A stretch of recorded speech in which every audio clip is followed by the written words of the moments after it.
Now you can have your very own good guy doll. Right, Oscar? Hi, I'm Oscar, and I'm your friend to the end. Heidi-ho! Wow! By day, children imagine and pretend, but by night, they have the darkest imaginations in the world. I wanted to write something that was a dark, satirical look about the world of children's marketing. Chucky is a doll. He's made of plastic and stuffing. Now, you don't really think that Chucky is alive, do you? It was really fun to make it something dark and evil. Hi, I'm Chucky. Wanna play?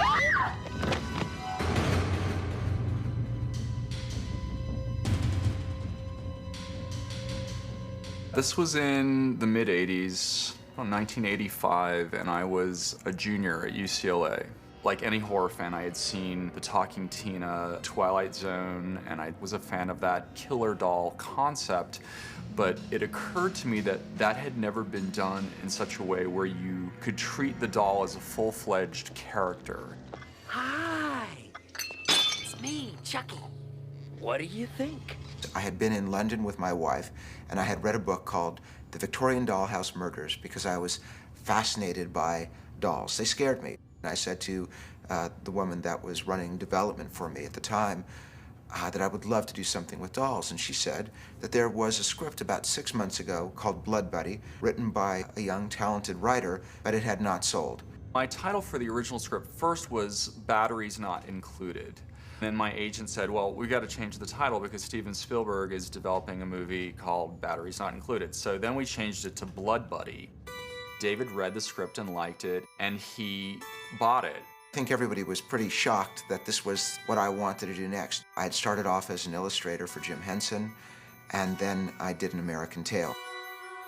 Disney had just signed me to a deal and thought that I would do family entertainment and animation for them.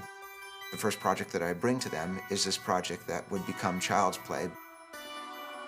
In my original script, a doll is actually a sort of supernatural manifestation of the boy's id. So the doll is specifically going out and striking out against the people that this kid feels this unexpressed rage toward. One of the features of the dolls that didn't make it to the final film is that they have synthetic blood in them, so that if you play with the doll too roughly, the latex skin will break and then it will start to bleed, and then you have to go out and buy Band-Aids. In a rite of brotherhood, the little boy cuts his thumb and the doll's thumb and mixes their blood together, and it's after that that the doll comes to life. It's what I always call the Frankenstein moment, what brings something to life. And Don's Frankenstein moment was the idea of the blood ritual. I really did like the idea of the story, but there were elements to me that were missing. But what was very important to me was to really give more of a specific to the central villain of the story. Hello, Andy. The first thing that happened was David attached Tom Holland to the project. Tom Holland had written and directed Fright Night, and that was really good. So I was very excited. For a long time, one of the most frightening memories I had was as a small boy being afraid of my toys. And there's been all the publicity recently on these new animatronic dolls, and the idea of writing a story about a little 6-year-old boy who insists his doll is alive, I thought was fascinating. Tom went off and rewrote it, and then they brought in a writer named John LaFia. When I got hired to do it, I went to Toys R Us, and I spent a whole afternoon there looking at all the dolls and all the ones that could talk to really see how many things could they say. Hi, I'm Chucky, and I'm your friend to the end. Heidi-ho! There were some significant changes between my original script and the final version of the movie. In my original script, the mom, I had her as the advertising executive, who's sort of the mastermind behind the whole campaign, because I just thought that that made the satire of that world a little more pointed.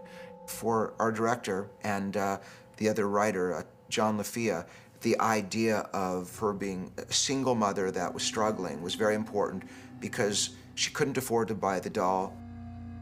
That was important, that she was recently divorced.